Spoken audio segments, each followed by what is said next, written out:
kushashura ku rwo kwezi kwa Mushanju 2022 okwisiyo kwa kashatu 2023. Paul Ajuka ori senior hospital administrator Eirwariro area Hoima nagira ngo ministry by'amagara ebahandikire eri kubaragira ngo sente zona ezamizi eziri kubabanjibwa baziteko mu budget ebya sente eyo mwaka guri kwija. We have an area of water. I think it's above 150 million. And the national water has written to us, written to Ministry of Health, and Ministry of Health has written to us that we include it in our budget and we pay off the areas.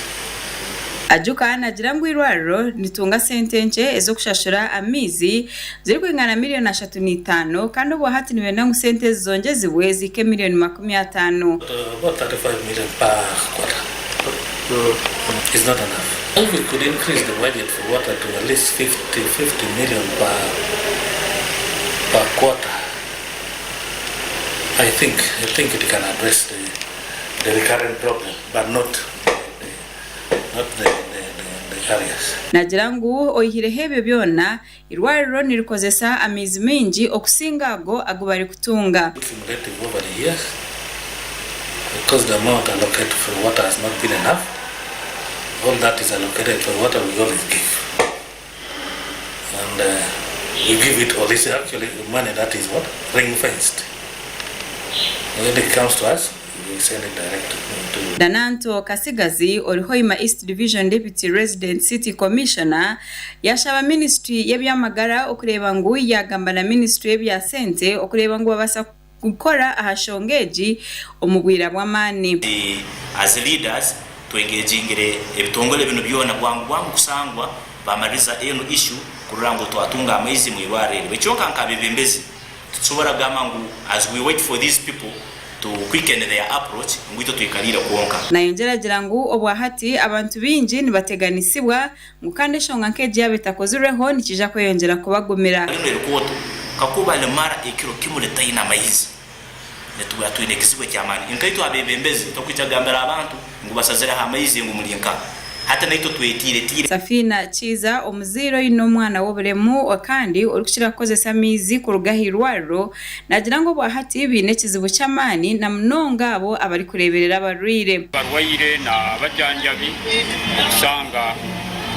kibafokire kizibu kibaina ogenda kweyamba no kunaba mu ngaro okirikiragiro cyaharuka genze mbekanta itaito kubaina kunaba amaizi bagasazireho ata abantu bakutuba heru kugenda kusera amaizi n'ebyomoto kandi naitwe harubaji waitu kuno kabazaire tuleta abana baitu kubasara ebiseminte ebyo ebiseminte baba batayiro kuyunga amaguru gabo agurundi gaterekereza usanga nibyetagisa kwesa amaizi maingi orobya ebiseminte ebikwabazaire babisaleho habuguru bw'abana rundi hamukono bamwe ombataka nibagira ngo abantu bamwe nibija babagura hamizi ukande kidomara cy'amizi nikigura shiringi 10 batari banizo kusanga ni barugo mu Eirwariro ni bajya amenyi kugura amaizi hano Hoima edomoro bagitunze shiringi 10 no usanga abarwayi abandi baremereyiwe batayina amaizi ago batayina nesente zikusagura amaizi no usanga no burofo mu Eirwariro ni boyongera kali balinza bedomoro balinda bamagani bajya babiri abakobwa jana akadomoro kagayikumi ko kweyambisa ati inakuja kabiri ko kule kipira kimu bagasaburi kiwangamiza beyamisaga begali kandi abukuno tibakagira ko bamanya bagiye bakanya kuko bwana ranka rodomo begali mwe parkingire hali niyo walinze bajye bagule kandi abo tibakuzo kwa mwire ko Kiboni kimaisema kwa batayizira ajafuna ngo wakoda mutume geno ndetera amaizi wakoda nabo manye barayiko kwa banza kuna kali magenda kole byayi kimwebere na Eirwariro kumugamba Eirwariro area Hoima nirihereza districts 11 harimo ya Hoima, Chikube, Burisa, Masindi, Chibare, Kagadi, Kiryandongo, Kyankwanzi, Kiboga, Hoima City ahamwe na handi amakuraga gasha kwa God asaba